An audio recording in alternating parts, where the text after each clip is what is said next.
What is going on, lads, and welcome back to transfer deadline day. It has of course passed now, and I was going to bring this video out yesterday, but it took so long for any other big deals to come out after the Falcao and the Hernandez one. There wasn't really too much to make a video on, but late last night these guys were confirmed, so we're going to take a look at Man United Daily Blind and the Arsenal version of Danny Welbeck. There was a couple of deals that did get squeezed through last night as well, so if you guys want to see another one of these videos tonight, smash the likes. If we can hit 500, that would be absolutely awesome, and I'll bring another one of these out, maybe 8:30, 9:30 tonight, something like that, if you guys would like to see it. There is a couple more big transfers that did just about get squeezed through on deadline day. EA have also been on the ball this year with getting the transfer cards out. A lot of these guys are already out or going to be coming out over the next few days. So if you want to go and pick up any coins, there's a link down in the description to UT Coins for you. And you can go and try these guys out, whether they're for your favourite team or you just fancy the fact that Blint is now in the Premier League or that he's probably going to get a transfer position or stuff like that. But there's a link down in the description if you want to check that out. The discount code is AJ3, and we are just going to move on and take a look at the Man United version of Daily Blind.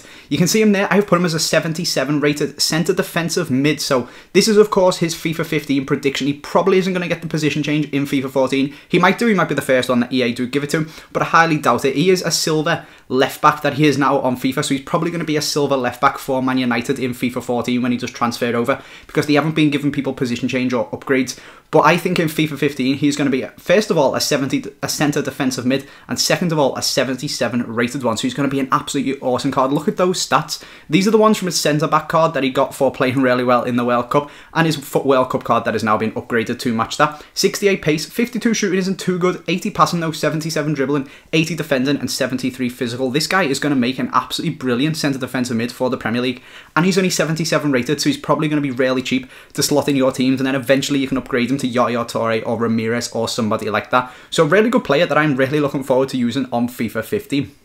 So that is the Man United Blind. That transfer had been there for a while, but there was complications with it, and they only managed to get it ratified by the Premier League just in time before the window did slam shut. This one was even worse. Danny Welbeck was to and fro like mad. First of all, he was going to Spurs, then he was going to Arsenal, then Arsenal said he hadn't had a medical, then he was having a medical at Arsenal, then the transfer window had shut, but they got an extension, and then finally, about 20 minutes after the extension had finished, they announced that they had actually signed Danny Welbeck for £16 million from Manchester United. He is now an Arsenal player, and he's pretty much what they need. He's a decent player. He's 24, he's English, he's young, and he's a pretty good striker.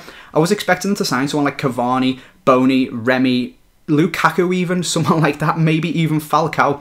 So they've kind of had to settle for Welbeck, and he's not quite as good as what they could have had, but I've always maintained that Welbeck is a decent player, and I would quite happily have had him at Everton, where he was also touted to go at one point during a transfer window, but Arsenal finally squeezed it through in the last hour, and you can see his card there is a pretty decent one. They've kept him the same because he didn't really do too bad, but he didn't really do too much at Man United. He was kind of like Hernandez, where he wasn't really in the picture too much, and he did quite often play out on the left mid, but I have left him as a striker. You can see there, 78 rated still, all of his stats are still the same, and he's just going to be, again, a decent starter player for your teams when FIFA 15 does come out. I remember using him at the start of FIFA 14 because he was nice and cheap, and he is actually a very good card on FIFA because he's fast, he's strong, and he's got a nice little balance with his shooting and dribbling and all stuff like that. All of his stats that matter, so all of them apart from defending, are all over 70. And he's a nice cheap player to use, and he's going to be very nice with them hyperlinks to Oxlade-Chamberlain and Theo Walcott. So a very good card there in Danny Welbeck for Arsenal. And like I said, if you'd like to see a couple of others, there was a few other big deals that did go through. Drop a like on this video and I will get them out to you as soon as possible. But apart from that, lads, I hope you have enjoyed this one. Thanks for watching. Let me know what you think of my predictions, and I will see you next time.